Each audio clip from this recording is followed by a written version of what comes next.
So here we are once again for our Parent Preparedness Program entitled Managing Screen Time. And we do have a very, very special guest joining us this morning. Will be introduced later on in our program. This is still connected to our Project Blink, Berkeley School's online school for school year 2020-2021. Before we begin, I'd like to call on everybody's attention as we open with a short prayer. In the book of James, chapter 1, verses 2 to 4, it shares, "Consider it pure joy, my brothers and sisters, whenever you face trials of many kinds, because you know that the testing of your faith produces perseverance. Let perseverance finish its works, so that you may be mature and complete and not lacking anything." Lord, we ask that you bless us with the strength to keep going on. Bless us with the kind of strength Job had when he did not curse you despite all that he faced. Lord, we have faith in you. And we believe when you said you would never leave nor forsake us. Thank you, Lord, for we know you have heard us. Thank you for we know that we can handle anything with you by our side. In Jesus' mighty name we pray. Amen. And so, to officially begin our program this morning, I'd like to call on our school president, Ma'am Cherise, to give us a few words before the introduction of our speaker, my teacher Bona. Ma'am Cha. Thank you very much, Teacher Al. I'd like to greet all the parents who are here with us via Zoom. A great morning. Also those who are joining us via Facebook Live. A great morning to all of you. So we are very happy to open this Parent Preparedness Program with all of you this week. So we have prepared a number of activities for everyone this week. And really our goal is to equip our parents with the tools and strategies that they will need in order that that you all may cope with this new normal of learning. So I know that there will be many sacrifices, many challenges, many barriers that we will face, but definitely with the collective efforts of the whole school community, we will be able to counter all of these. So my dear parents, preparedness is key. Though we will not be able to prepare for everything, preparedness has to be a way of life from now on. There were many things that we have experienced in the past 2 to 3 months that we did not at all prepare for, and therefore we are moved to have preparedness as a way of life. So this is a continued effort that we must all do. So with that, I would like to encourage you all to really participate, to really ask questions. We have a very special guest who is coming all the way from Manila. And let's make the most out of the 2 hours that we are with together. So please do ask questions, and let's make the most out of this session this morning. So with that, again, welcome to the Parent Preparedness Program, our third webinar for Project Blink. Thank you very much, Teacher Al. Thank you very much, Ma'am Cha, for that very, very warm address. Actually, the topic we're going to be having this morning would not only be for our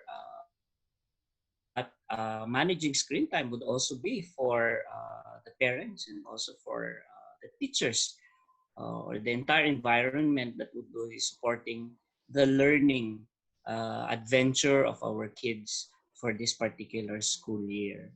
And so with that, why don't we accelerate the program towards its main objective for today? May I call now on Teacher Bona to introduce our very, very pretty, very, very young looking speaker this morning. Teacher Bona. Okay, thank you, Teacher Al. Good morning to everyone. It is a great pleasure for me to introduce our speaker today, who is going to talk to us about managing screen time. And indeed, it is a timely topic since we are relying more on the usage of gadgets that we cannot avoid spending too much time on screen. Our speaker is a graduate of the Ateneo de Manila University, a licensed psychologist, and a certified clinical psychologist by the Psychological Association of the Philippines. Moreover, she has co-authored two books, The Path to Healing, a primer on family violence, and Nawawala ang Ilaw ng Tahanan, a book on families of OFW mothers. She was also a contributor to the book The Magic of Play, Children Heal Through Play Therapy. She has been working with children and families for over 25 years and has been part of a team where they have done research and implemented interventions for street children. Also, she's the past president of the Philippine Association of Child and Play Therapy, where she has been practicing play therapy and other forms of expressive arts therapy for children and adolescents.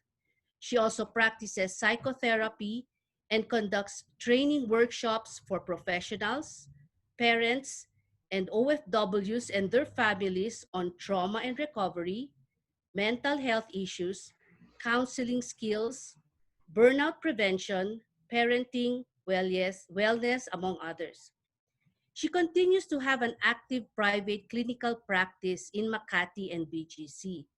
Aside from being the resident psychologist of Cribs Foundation Incorporated and the Ilaw Center of Miriam College, a member of the Inter-Country Placement Committee, Inter-Country Adoption Board, and a consultant to various children's TV programs and market research involving children and families. Our speaker, although she spends almost her entire career helping children and families, is also a parent who is happily married with 3 children. So, dear parents and guardians who are here with us, let us all welcome Miss Beatrix Aileen L. Sison.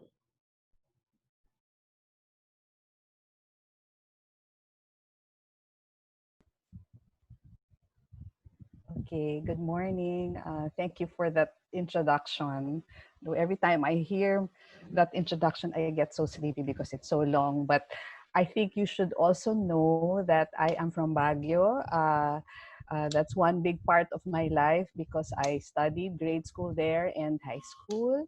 And one of the Marielle, I don't know if you know her, is also my schoolmate who is also part of Berkeley.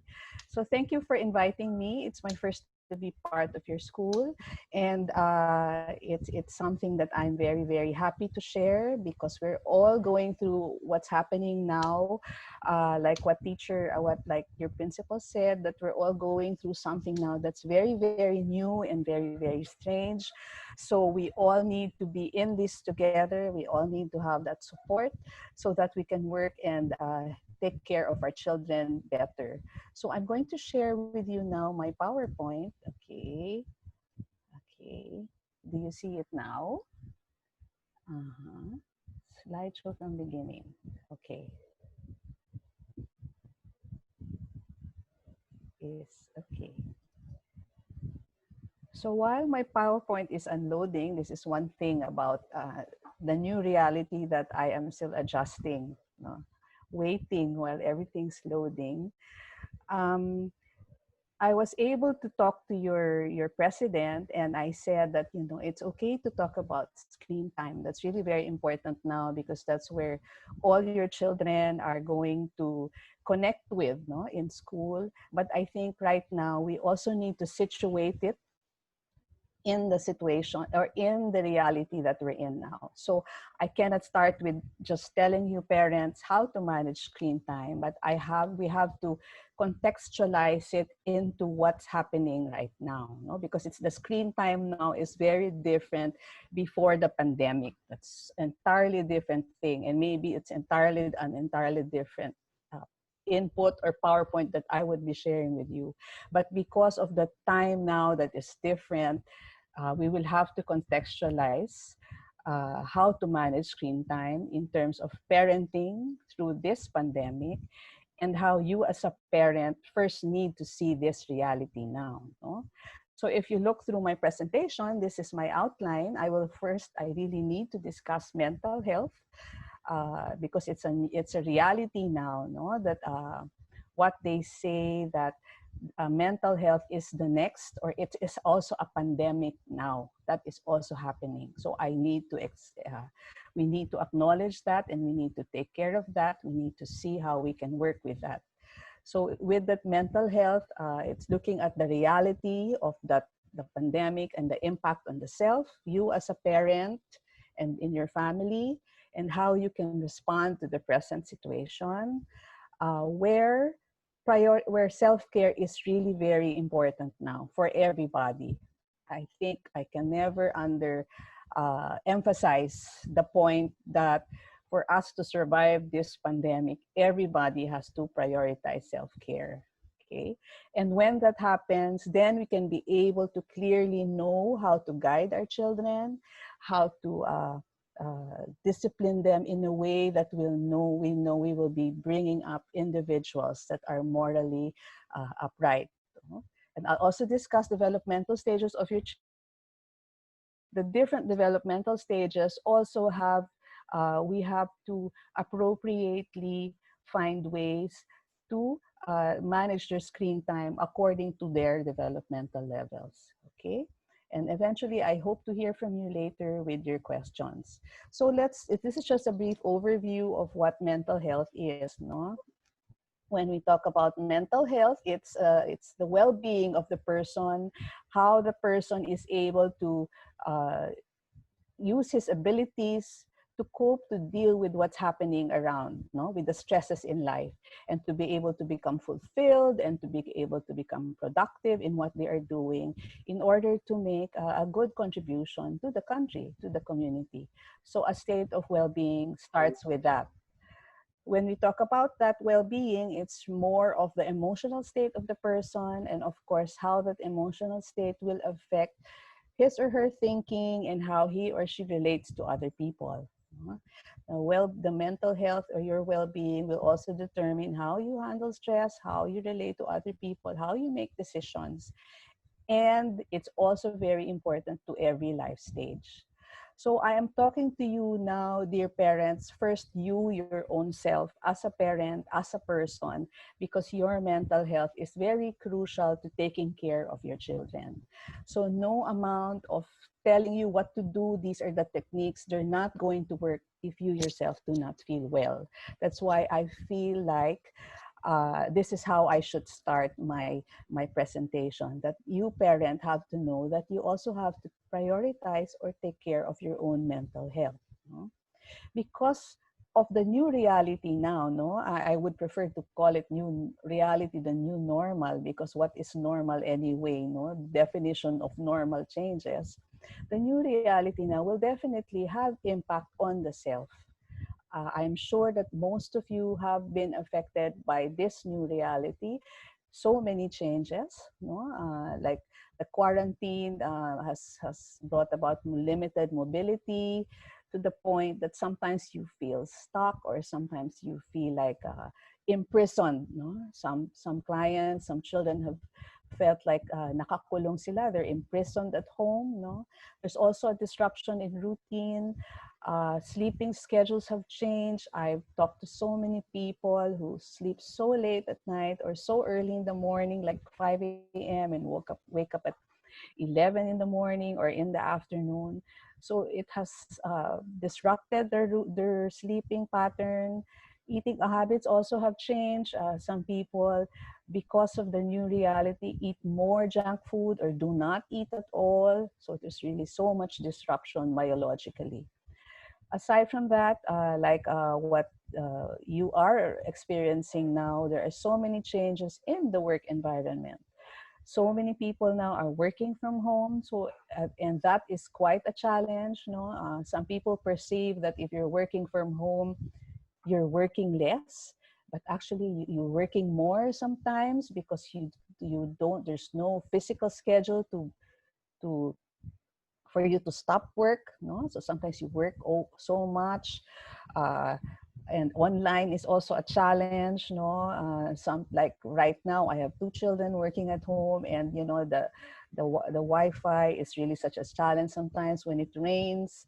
So that's another challenge, no? And of course, the loss of jobs, unemployment has risen, and that is part of the reality. And I have also been working now with companies who have retrenched around 1,000 people, 1,000 laid off 1,000 people of their employees, and so much, you know, so many people are being stressed and having panic attacks about it. You know?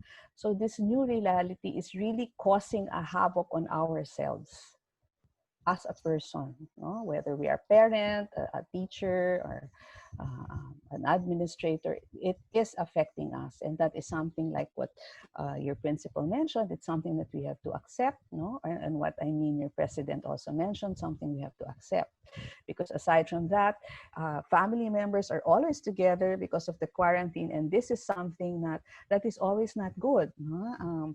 There is a rise in violence in the family. There is a rise in conflicts. I have had cases where physical abuse has escalated, also sexual abuse, because of them always being together. But the opposite is there are also people who are locked down because they got stuck where they are and they're alone. That is also a challenge. No? If you're not used to being alone, if you're used to being with other people, ibang challenge din yun. No? Aside from that, that new reality is the media. Every day you listen to the news, and it's not always good news. You know? So many, most of it is bad news. Most of it is about death, about so many issues that we are experiencing, not just in the country, but all over the world. And all these things, they really affect us. This reality will really affect us. So what is the impact of that on the self? It's natural that we'll all feel afraid. It's natural to feel the fear, the worry, but if it's not managed, it can become an anxiety disorder, or it can become an anxiety attack. If it's not fear, it's also sadness and a lot of grief, which again, if not managed, may become fall into a total depression. But these are emotions that are natural to feel. It's just a matter of how we know how to manage them. No? But because of that, this reality, stress is intensified. It's not just a normal stress, but stress is intensified because we absorb it everywhere. We absorb it around us. It's not just what we feel, but it's all around us. And it may lower our immune system. Okay? Because stress naturally happens to everybody. Naturally, it's part of growing. It's part of maturing, that we experience stress when changes happen. No, and the stress is natural. We feel it. It's a fight or flight instinct. But when our body, when we see ourselves as always stressed, that natural experience of stress may lead to chronic stress, may lead to a breakdown in the self. No? And you might be experiencing this stress, hopefully it's not yet chronic, in different ways. It can be in your body, you have allergies, you have twitches. I'm seeing now a 9-year-old girl that because of the pandemic, she keeps on hiccuping. Like every time she talks, parang, she's always gasping or like having hyperventilating. But when the mother had her checked, there's nothing wrong with her. No, but that was the manifestation of her anxiety. It's like she was parati siyang ganun whenever she would talk to me. No? Other effects on the body, headaches, your muscles are also tight, like you feel like it's always tense, no? And not relaxed. So it's also important to see and feel, how is your body feeling? Where is it in your body that you feel tense, or taut.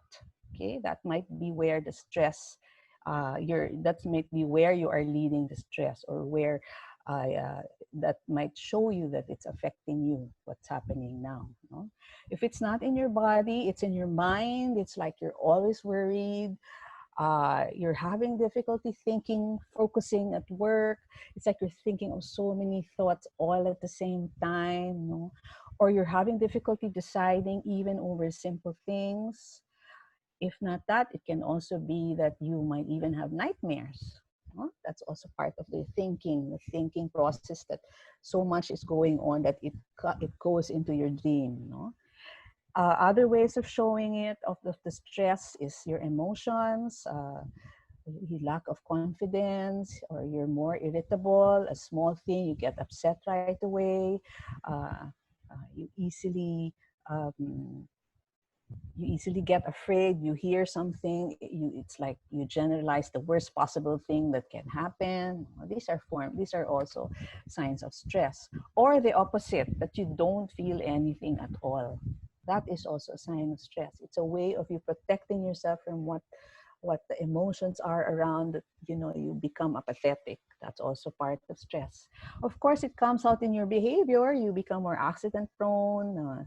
You trip, uh, or you become very restless, or you start drinking more, you start smoking more.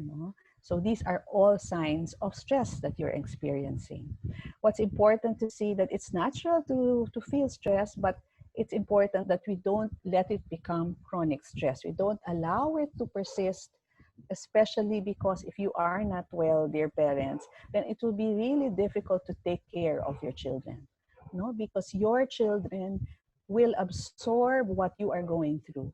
If they see that you are handling or managing the situation well now, or you are trying to manage, or you are coping with it, then they will also be okay. Then they can focus more on what they need to do, and that is learning. Okay, so it's important to see that old ways of looking at things is not going to work sometimes now. Because like what we always say, everything is new. Everything is new. So we have to open ourselves. We have to be more willing, to take the risk, to try new things, to make things work, because everything now is new. Okay, so how do we respond to the present situation now? These are just some of my suggestions that you may see that you might be able to work on. I acronym it as AMEN, para lang mas maalala. A, accept the new reality. Sometimes it's harder to adjust, it's harder to move if we keep on resisting, that it shouldn't change or it shouldn't be. What we have to see now, that there are so many things happening. It's a new reality. And part of that is grieving over the changes. So it's not just grieving over losses of lives, the loss of work, but grieving over the changes. That, oh, I'm not able to do this anymore right now. I'm not able to travel where I want to now. I'm not able to do this right now. So there's a grieving that has to take place. And it has to start with accepting that this is what it is now. And once there is acceptance, then you're able to manage yourself. And when I say manage yourself, it comes with the emotions and the thoughts. Manage your emotions. It's okay to feel stressed. It's okay to feel afraid. It's okay to feel sad. It's okay to worry. These are all normal emotions that everybody goes through. It only becomes worse when we end up hurting ourselves or hurting other people. So it's important that we know how to identify what we're feeling, we acknowledge it, we accept it, and we express it. We find ways to express it that's E, express and release the tension, through creative activities, through hobbies, through movement, to just moving, just to be able to release the emotions. Because emotions are like a big ball of energy in yourself, that if you do not release it, it really will consume you. And this is one thing that we also have to teach our children, to be able to manage your emotions. Because if they are not able to manage emotions, then everything that they are doing is going to be affected. Okay? So managing your emotions, managing your thoughts, avoid overthinking. Overthinking is not going to work at all at anything, at doing anything, at solving anything. So when you feel like you're going into a pit of you're starting to overthink already, then cut the thinking and try to shift and do something else. No? Because overthinking, what you are thinking when you are overthinking is not going to be solved by thinking and thinking. Believe me, that's not going to happen. No? So avoid that, avoid managing that. So by expressing and releasing the tension, and when that happens, when I put the N as navigate, because we have to prioritize self-care. Everybody right now, to be able to survive this pandemic, has to prioritize self-care. Okay. So these are just some of the few slides that I'm just going through that, you can't get rid of what you're feeling. You can't get rid of what you're worried about because it's part of being human. It's just that you have to learn how to live with them. Okay. So fear does not stop death. It will not stop death. It will stop, but it stops life. It drains you of the energy right now. No, if you keep on feeling fear, if you keep on worrying, it just drains you of the energy right now when you are still alive. No? So worrying does not take away the troubles, but it takes away your own peace of mind. So you have to know how to deal with that fear now, because it's important to acknowledge that everybody feels it. No? I would be more worried if somebody talks to me now and tells me, with all this pandemic, I am not afraid. Will be more worried with that person, because this situation will naturally make us feel the fear. It's just important that we know how to manage it. Okay, so you feel it, but you don't become the emotion. You witness it, you allow it, and you just release it. Okay, sometimes anxiety might also be a reminder for you, no? Which might also be something to look at with children, because so many children are also having difficulty sleeping now, having anxiety attacks, because of sometimes it's reminding them to turn off the screen because they absorb so much, no? Again, that energy that's absorbed in the body. So it's a reminder to us, no, what we need to do for ourselves.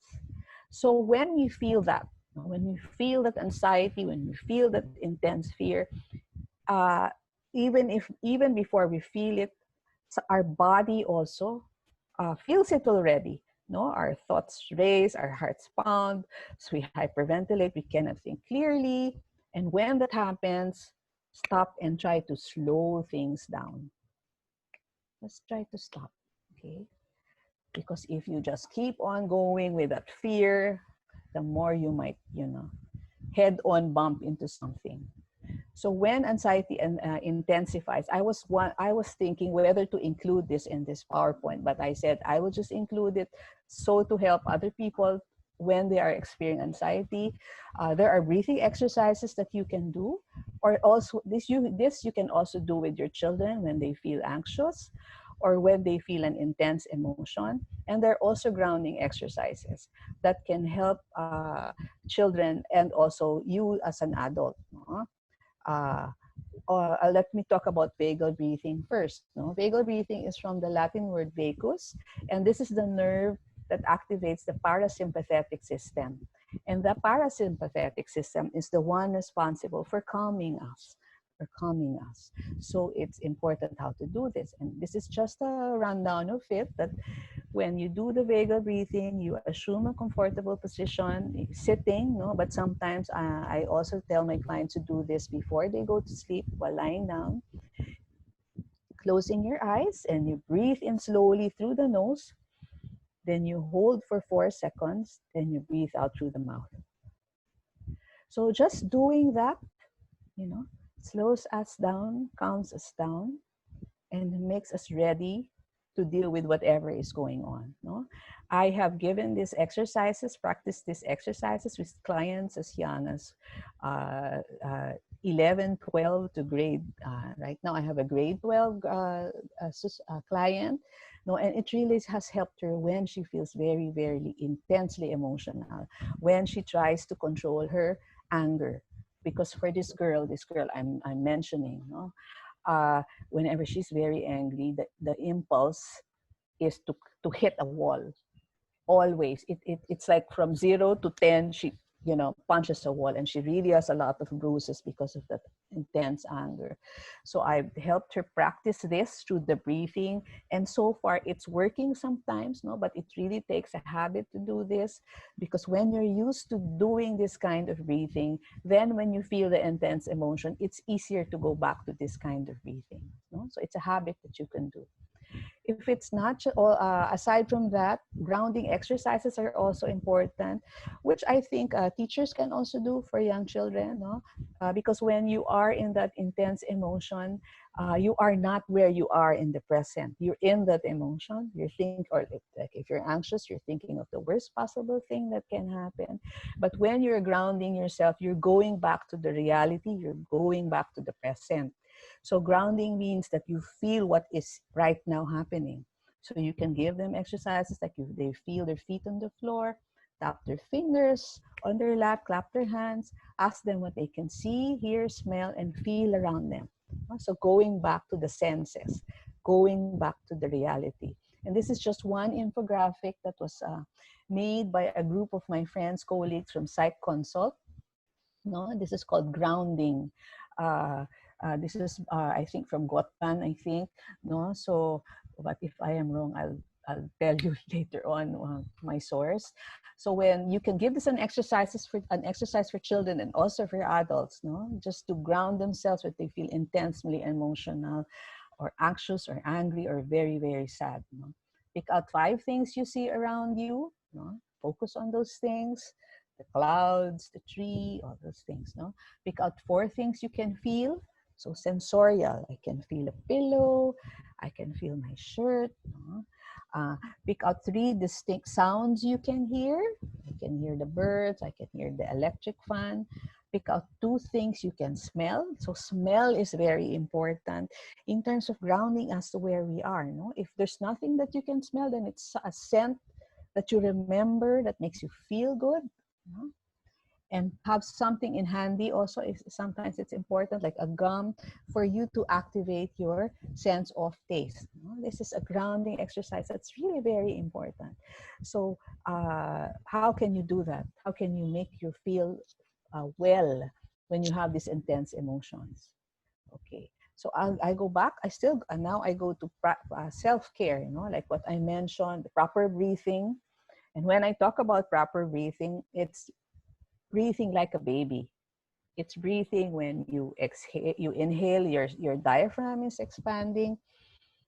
And when you exhale, your diaphragm is becoming small. No? So like when you tell children to breathe, you say when you inhale a balloon is getting bigger. And then when you exhale, that balloon is running out of air. No? Because if you are not breathing properly, can you check now if you're breathing properly? If you're breathing only on your chest, which I think I am now, that is the breathing that you should only be doing when you're jogging, or when you're running, or when you're doing something fast.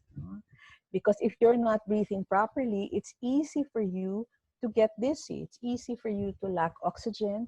And sometimes when you are not breathing properly, you feel like you're having an anxiety attack. And the more you have an anxiety attack when you're not breathing properly, because the oxygen is not circulating around your body. So proper breathing is very important. So check that. No? Check that. You can also do that while you're lying down. You put a pillow on top of your stomach, and to see that when you inhale, the pillow rises, and when you exhale, it goes down, to make sure that you are breathing properly. So aside from that, breathing is, of course, paying attention to the basic needs. No? Nutrition, I'm sure you are all you are in Baguio, and I miss the vegetables there. I miss the taste of the fresh vegetables. Iba yung lasa. The taste is different when the vegetables are fresh. No? I miss that, and this is something that you can take advantage of. No? Because here the vegetables are very expensive, and Sometimes they're not as fresh. Sleep is also important. I've been reading books on sleep, and there are really many studies that the lack of sleep affects or is a cause of so many illnesses, even psychological, even Alzheimer's. There is a connection with the lack of sleep, because there are so many things in our body that is restored, that is replenished when we are asleep, that does not happen when we are awake. So sleeping has to happen at least 7 hours. At least it has to be as early as 10 or 11, because that is time when our bodies are recharged, and that is really something very important now. No? So that's why when I have clients and they talk to me about their anxiety attack, their concerns, or their depression, the symptoms of depression, I always ask them, how is your sleep? Because no amount of telling you, processing your emotions, giving you ideas on how to help yourself, no amount of that is going to work if you don't have sleep. So this is really a priority also for all of us, because many things happen when we are asleep. Takes care of all our organs in the body. Okay, this is also one thing that I think is important that we have to do now. Part of caring for ourselves is that, because most of the time we are always in front of our gadgets, always in front of our computers. Help your children to do this 20-20-20 rule, no? That for every 20 minutes of being in front of the gadget, there's a 20 seconds of looking 20 feet away, just to help our eyes, just to take care of our eyes, because it's important that that's what we take care of now, because of the amount of screen time that we are all experiencing. So don't remind them to blink, because that's when also our happens when we're staring for a long time at the computer. We forget to blink. Okay, and of course observing proper posture. So it's important that we all remember this, to still keep ourselves well while we are working in front of our gadgets. So these are just one way, many ways, which I'm sure that you are also doing to prioritize your self-care while you are at home, you parents, because children will not know how to deal with the stress right now. Children will not know how to take care of themselves if they don't see it from you. No amount of telling them is going to work if they don't see it from you. So while working at home, it's important that you create boundaries. Though I know this is a challenge especially with parents of young children. No, I think the only boundary sometimes that you can have is when you're in the bathroom, but sometimes that they end up knocking at the door when they need something from you. But try to create boundaries, enforce breaks in your work time. Make sure that you find ways to relax. Limit social media, because it's also feeding into us. The negativity of the social media is also feeding into us. It also makes us more agitated. It intensifies the emotions. So if it is unnecessary, why do we need to listen to it? Why do we need to hear it? So try to minimize. Of course, we want to know what's happening in the real world, but minimize it in such a way that it will not affect you, and it's a balanced in your day, that you are not just in the social media, but you're also doing other things. Connecting with other people is also important, and that is we're thankful because of the technology. It's easier to connect to other people in many ways. Of course, it's important to have time alone, time for solitude, because in that solitude, we can be able to more take stock and think, and help us to be more hopeful of what is going on around. Okay, let me continue with okay. So pausing is important, stopping sometimes, because the quieter you become, these are just one of my favorite sayings that I get on Facebook, the more you can hear of what you need to do. There has to be some part of your day that you are quiet, so you can be able to listen to what you need, what your God is trying to tell you, and make decisions clearly, which will help you and your family. So it's important to balance rest and play.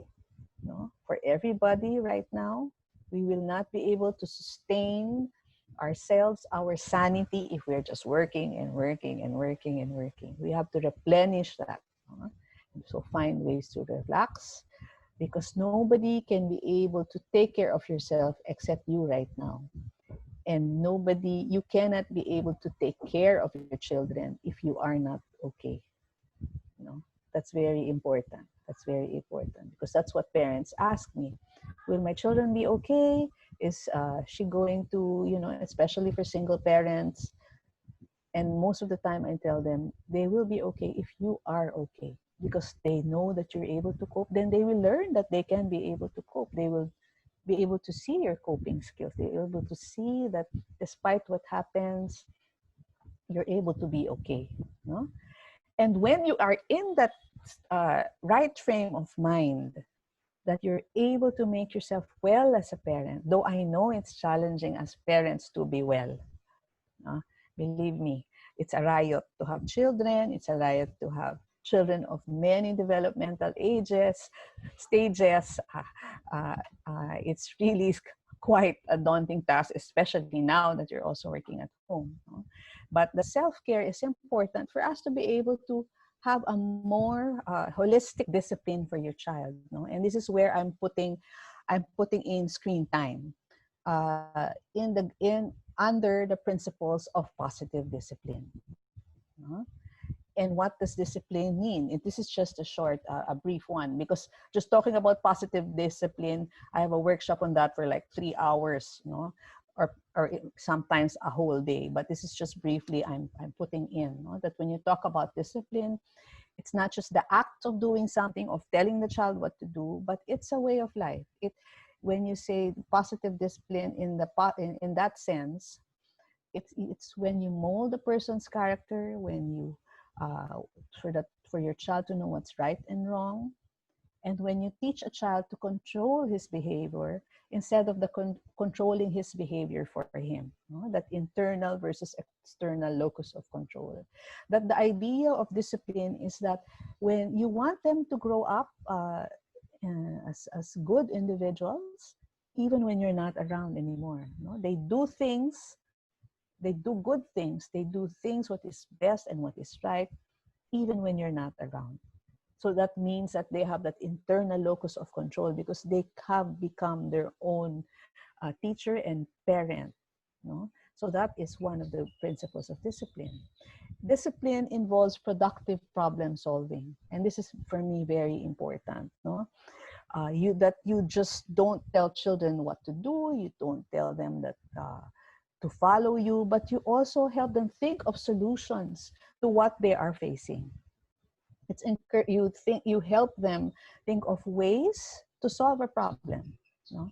This is very important because I am going to tie it with so many cases of children that are into self-harm, children or adolescents that have attempted suicide or have killed themselves. No? And my experience with these children, because I have been my youngest client that have attempted to kill himself was a 9-year-old boy who attempted to jump off the building of his school. No? And in my talks all over the country, when I share this with teachers and also psychotherapists and counselors, we all see, no, that self-harm and suicide is because children have difficulty of thinking of solutions to a problem. So if there's a problem, they can't think of any other solution, or they can't think of a way to cope with it, and their way of coping with it is by killing themselves or by hurting themselves. So kulang it's missing. So many things are missing in terms of how they can think of other solutions to the problem. And this is something that they need to learn. This is something that they will be able to, if they learn this, can deal with any kind of stress. No? Because suicide and self-harm, it happens because when there's an intense emotion that they feel, though I'm not generalizing that it's always because of this, there's an intense emotion there that they feel, or there's a problem, they can't think of any other solution except to escape from it, to kill themselves, to escape from the emotion by hurting themselves, no? To divert. Those are just other. It's just a simplified explanation of self-harm and suicide, but there are other thoughts about it, no? But it starts from how we teach them to solve problems. So it starts with as early as 2 or 3, no? That you give them alternative options that they can choose on. Give them the option to choose and help them think of ways to solve the problem. Instead of saying, this is what you do, no? For a child, you can say, what do you think can we do? Or if the child can't think of what they can do, you give options. Maybe, is it okay to do this or to do that? So we encourage that productive problem solving. Also, discipline involves modeling. No? It's important that you are also showing them what should be done, because your behavior is more important than what you say. No matter what you tell them, that if you are doing the opposite, it's not going to work. It's not going to help. They are still going to be more influenced by your behavior, because children are very sensitive. Children are very observant, and they see it. They see it in the discrepancy in your behavior and in what you are telling them. So discipline involves modeling. And of course, discipline involves developing your child's self-esteem. That letting the child know that even though there was a bad behavior or a wrong behavior, he is or she is not a bad child. And that you still emotionally support the child, and that you know that you believe that he can be able to do the good thing or the right thing. Okay. So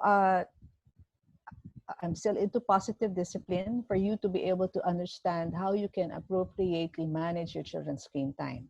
No? Because it's important to see that children are born without knowing what we expect of them.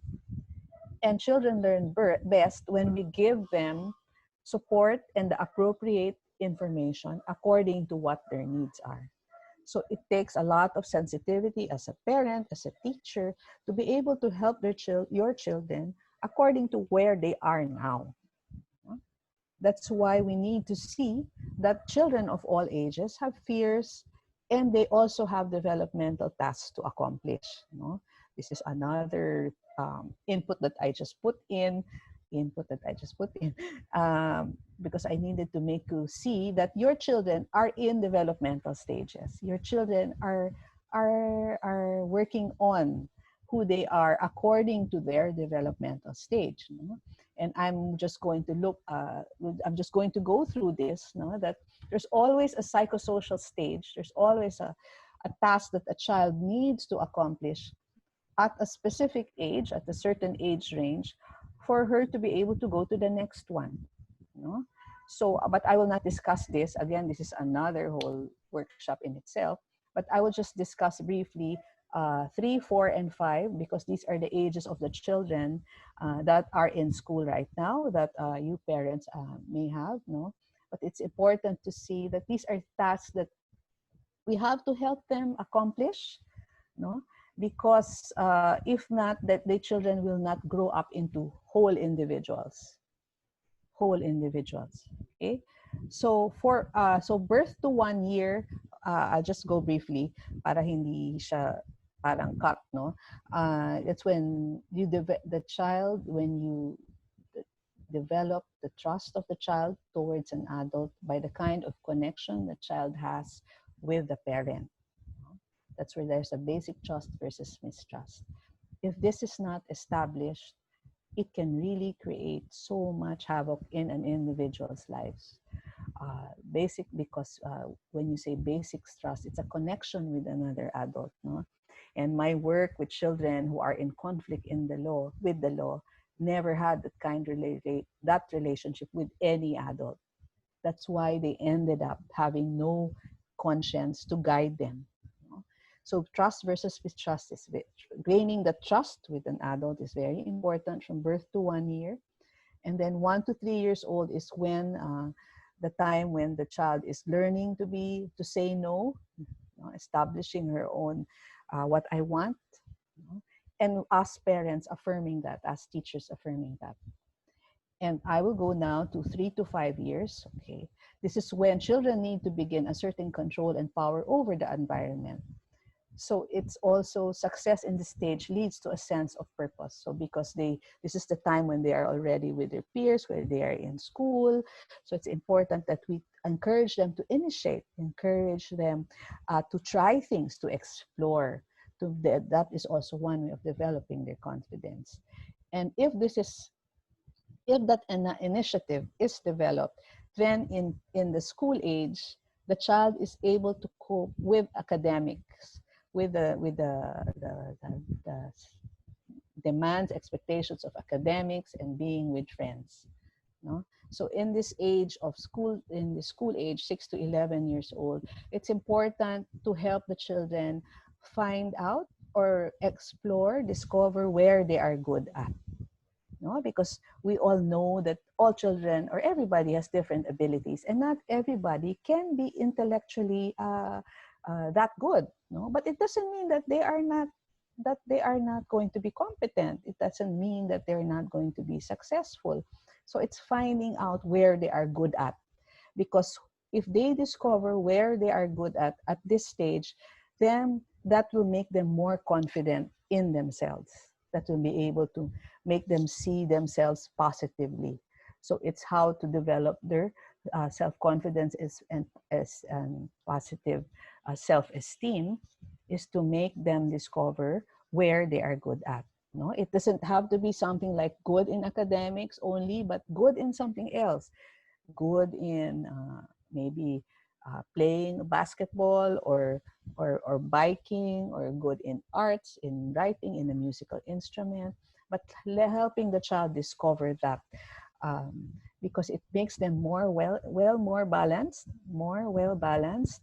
No, and when we focus also on that and not just on the academics, because we all know that for us to be successful or and survive, it's not just through becoming intellectually good, no, and having high grades, but also able to deal with stress because we're doing other things, because we know we're good at.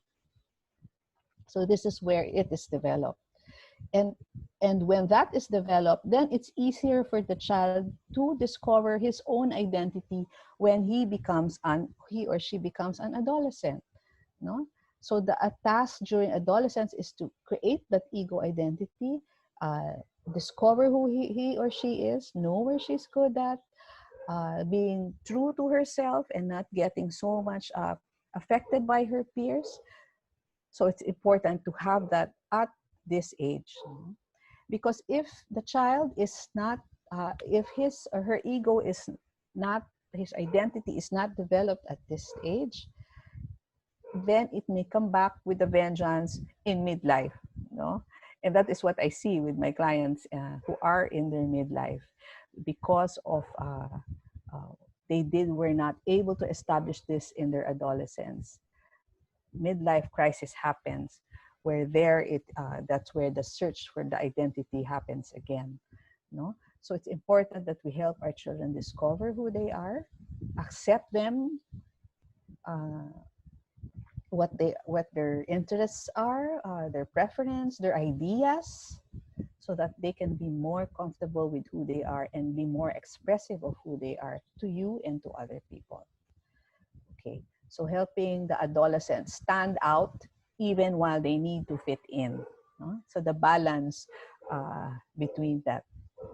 Okay, so I'm going now to the screen time, no?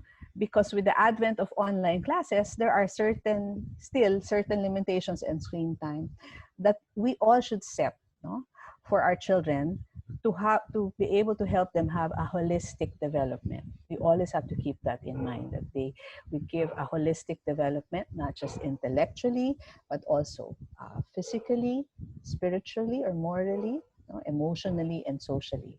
So how do we balance, or how do we manage screen time? And that is by balancing online and offline time. And these are the suggested screen time used by age. Okay, I hope the source is there. Yep. Okay. So you can see now that per age range, there is really a suggested screen time per developmentally, no? Because it will affect them. No, there are studies that link ADHD with the amount of screen time that a child has. So it's important to look into this and see like how much of the time of my child is being spent in front of the computer. So right now, spending time online is important because that's where learning happens. That's where your children connects with their peers.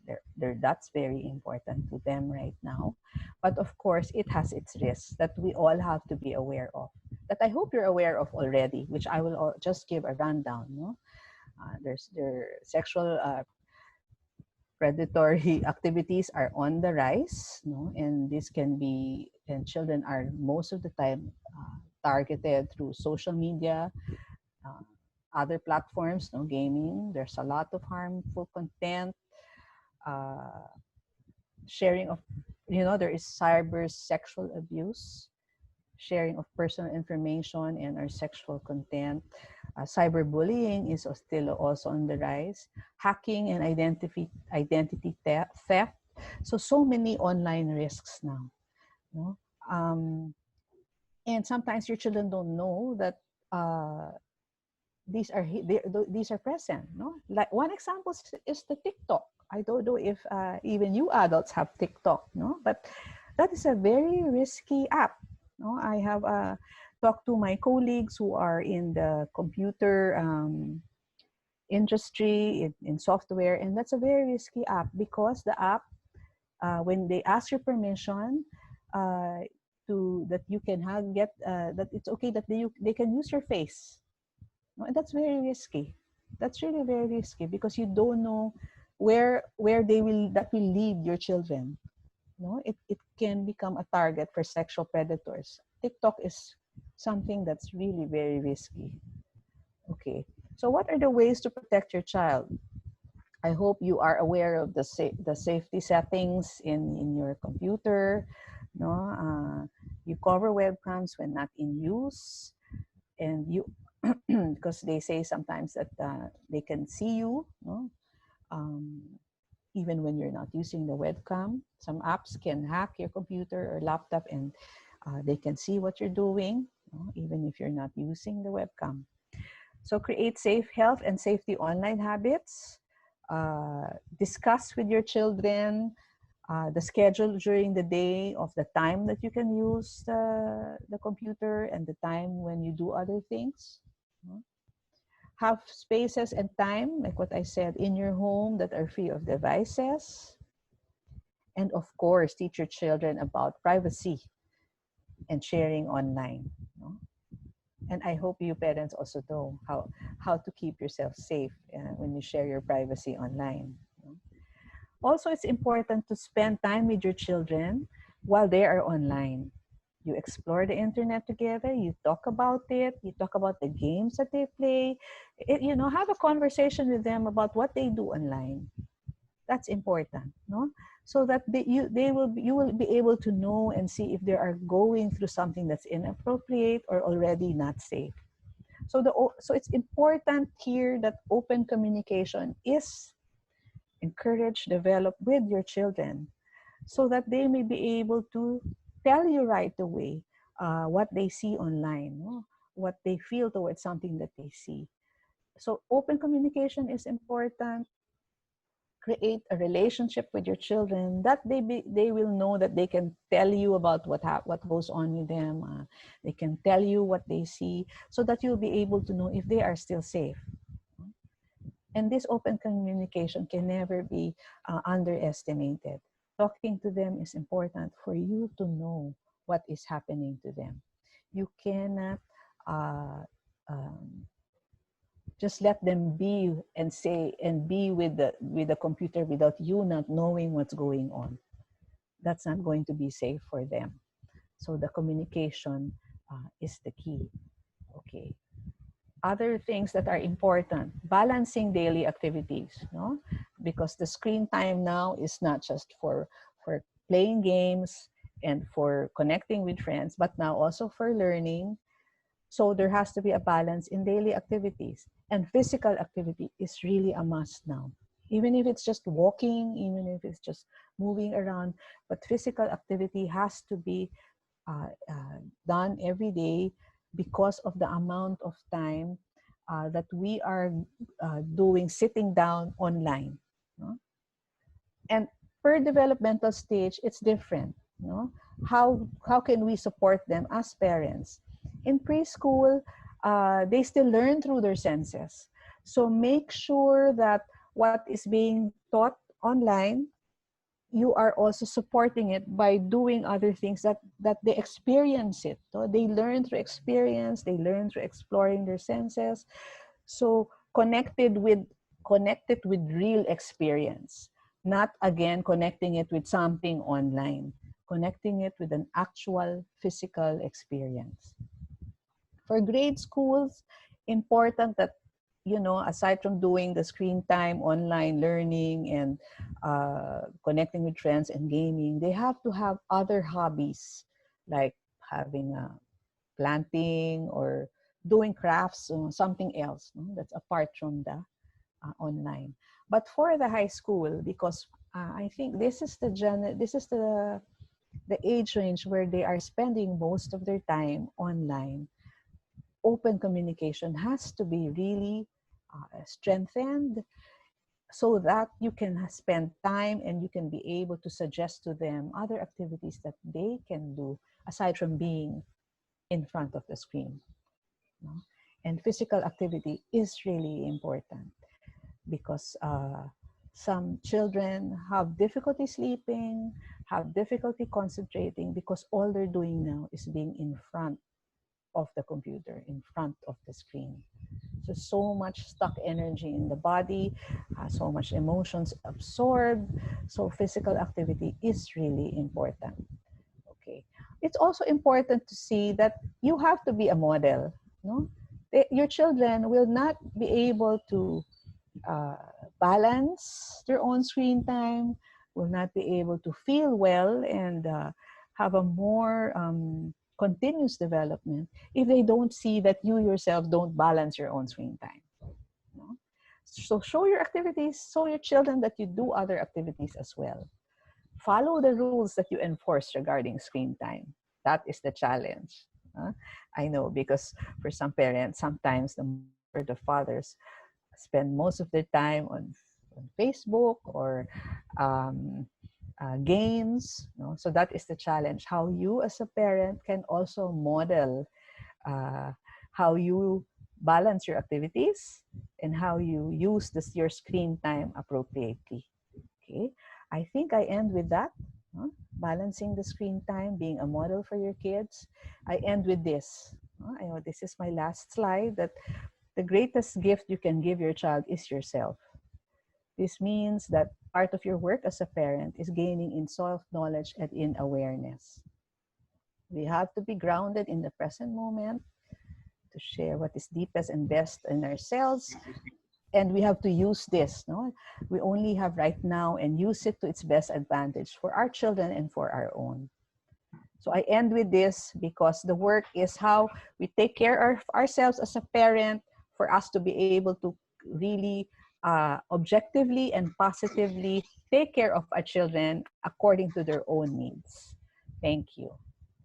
Okay, let me stop my share. Thank you very much, Ma'am Aileen, for those insightful, very, very insightful sharing that you've had. What I picked up here is that it's very important for all of us to still be mindful of our mental and physical wellness, so that we can also manage basically the time that we spend in front of our computers or our laptops. And we thank you for having shared to us some tips, some physical and mental exercises that we can use thank you for the sharing on positive discipline and on the psychosocial steps or stages by Eric Erickson. Very, very close also to the background that I have in psychology. That's why I love that particular portion of the sharing. And of course, some tips also on how we can help in managing our kids' and of course our own screen time. We know that there are risks involved, and that's why it's so important to strengthen our relationships with our kids, open up communication with them, and there was also an emphasis on balancing the activities that we have at home, how important physical exercises are, and pretty much being modeled to our kids. So if we ask them to not to be spending a lot of time in front of our screen or of their screens, then we should do it ourselves too. So pretty much that's what I pick up.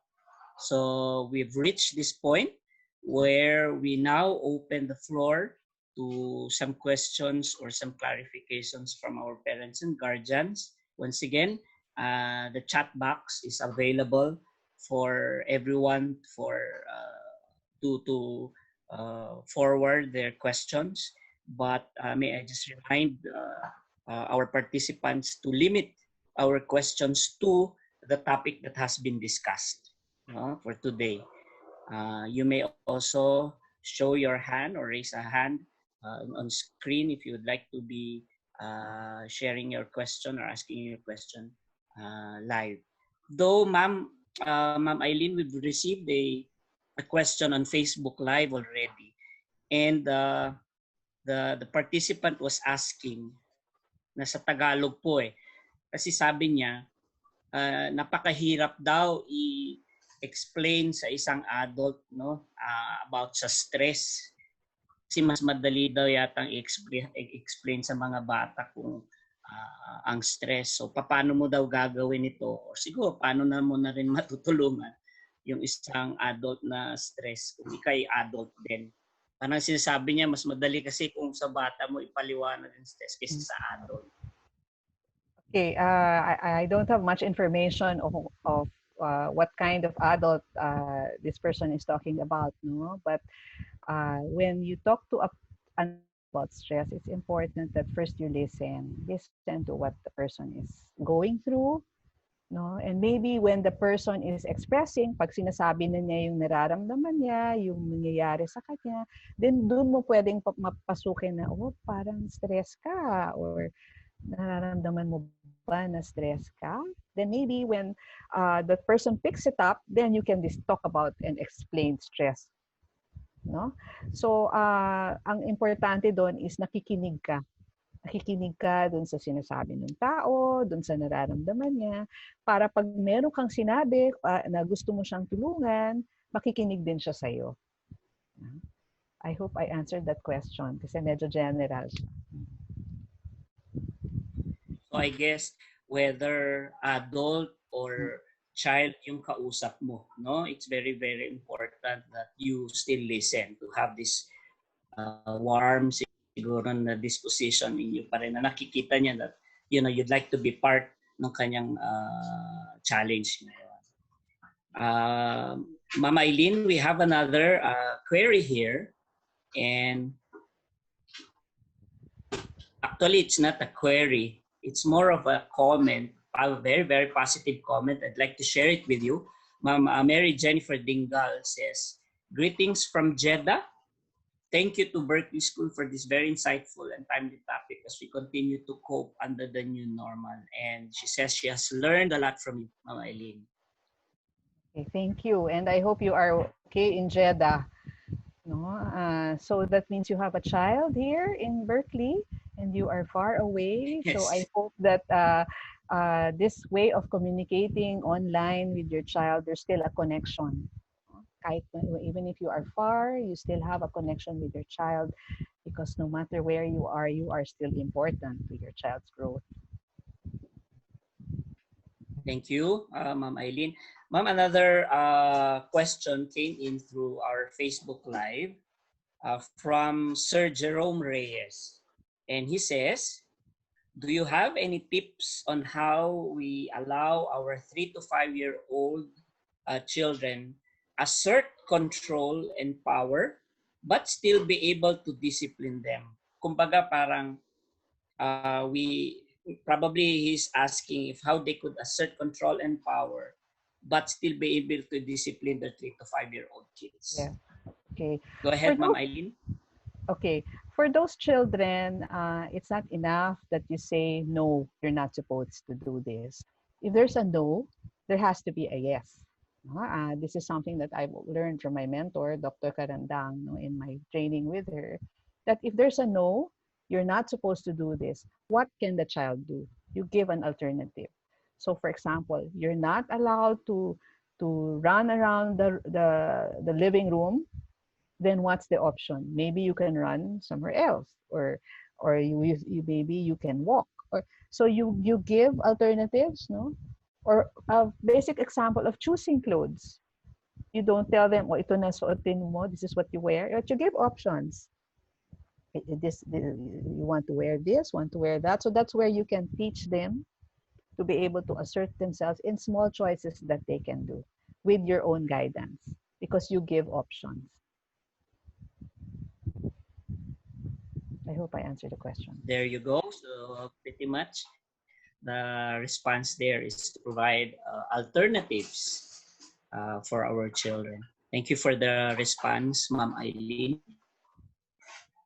Do we have other questions from our parents on other participants in today's Parent Preparedness Program? Let me just scour through our participants. And we don't have any hands raised. And we don't also have any other comments coming in through Facebook Live. All right. So M also has informed me that there are no more coming in through our Facebook Live, Ma'am Aileen. Or reactions, maybe.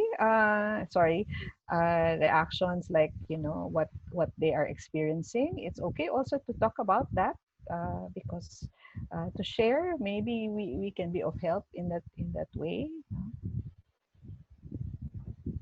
Yeah. So that's a shout out to our parents and our other guardians here with us. If you do have any particular experience you'd like to share, we're opening up the floor. Okay.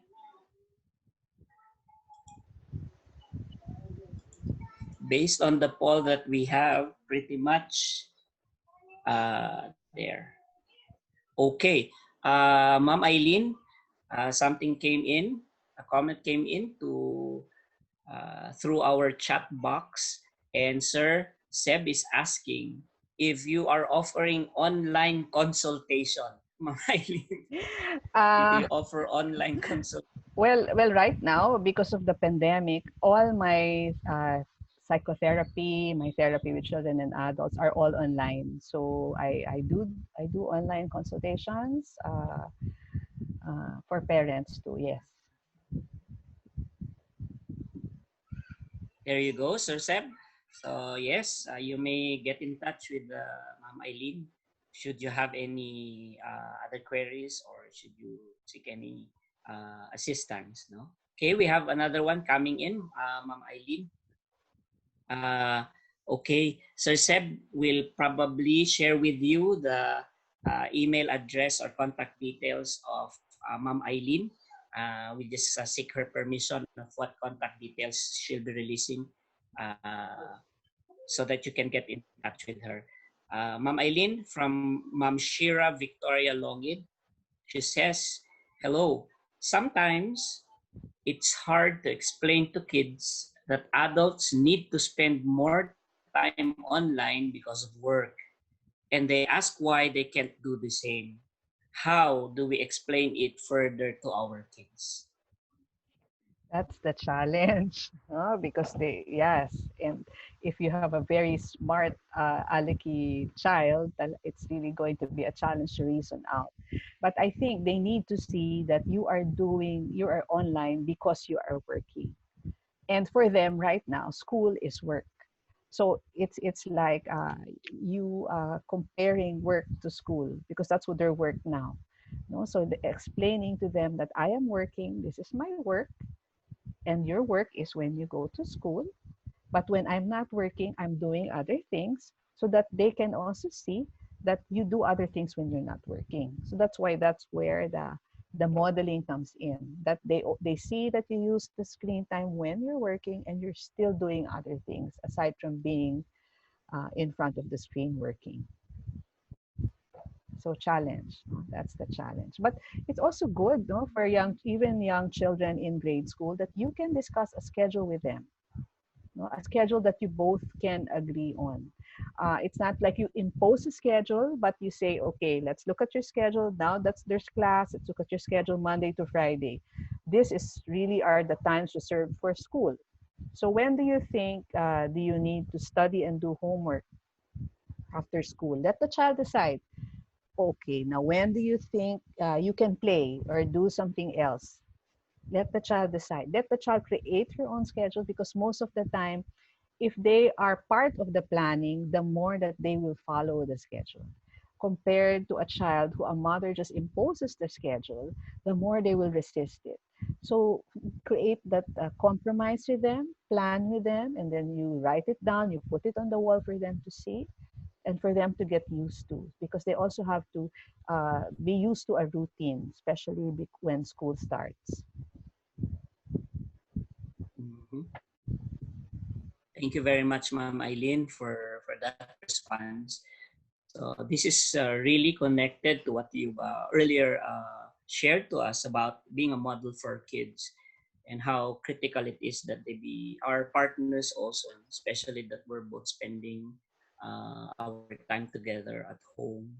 So there you have it. We have a couple of comments here, Ma'am Aileen, that we would like to share to you.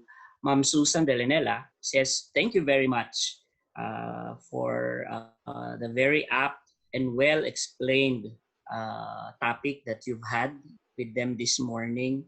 Ma'am Kaburao also says, thank you for this, Berkeley and Ma'am Eileen. While there are some things you've said which I'm sure we all have picked up over the years, it's good to be reminded about this. This is not just helpful for the new reality, but also it helps us to become better parents. Thank you. Thank you very much for those comments, Ma'am Susan and Ma'am Kaburao. And wow, we have a comment from my pamangkin, from Miss Mamaat. We have here, she says, Ma'am, my warm regards to Ma'am Eileen. I met her before in UC when she was our speaker and again in PAP in Manila. Okay, hello. I have your number. Thank Okay, you, thank you. But there. some of the participants' family names are very familiar with me because, like what I said, I lived there for, uh, I think more than 8 years or 9 years. So I'm sure my connection, we have some connection somewhere there. Yeah. Somehow this uh, topic that you've had pretty much personally brought me back to my psychology years in college, Ma'am Eileen. So there we have it. Uh, Let me scour through our participants for for a second time. Do we have other comments, other questions? I think, all right, we don't have any more comments. Oh, we have another one. It just came in through our chat box, Ma'am Eileen, from Sir Seb once again. Ah, wait. It's for me. Will the webinar series be available in the school or YouTube channel? Yes, we will make the copy again, once again, of the webinar, Sir Seb. No? It will be made available for viewing, especially the one through the Facebook Live. Okay. I believe we have reached a point where we've we say our thank you once again, our appreciation to our speaker. Oops, may humabol po, Ma'am Aileen. It's just a comment, and I'd like to share it from Ma'am Mary Jennifer Dingal to everyone. She says, my family and I are based in Jeddah. I appreciate how the school planned the class schedule of our children and arrange the subjects. It will ensure a good balance between their offline and online schedules. Thank you very much for that comment, Ma'am Mary. Maraming salamat po for that. And I hope the message, the sharing that Ma'am Aileen has done would complement further this observation from you. So thank you very much. And thank you very much also for all the parents, all the other parents and guardians who decided to be part of this parent preparedness program this morning. And of course, thank you ng marami, ma'am. Maraming salamat, Ma'am Aileen, for your presence with us this morning. Would you have any last words for our parents and participants? Ma'am Aileen, go ahead, please.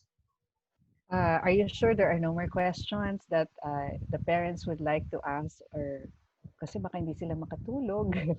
But it's okay. No?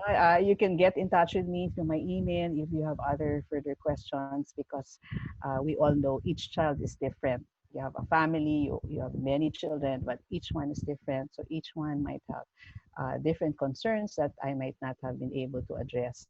So thank you to Berkeley. Thank you, dear parents. Good luck to everyone. Take care of yourselves, because this is really a challenging times for all of us. So we need to be all in this together. We need to work together and support each other while we are taking care of ourselves. Thank you. Thank you very much, Ma'am Aileen. So we come to close. We come to an end. No, we've reached the end for our parent preparedness program that's been set today. We still have a couple more. One tomorrow and one again on Saturday. And hopefully the same parents and guardians will be able still to join us. So with that, I end our program for today. And thank you very much again for everyone's presence. Sige po, bye-bye. Mabuhay po kayo.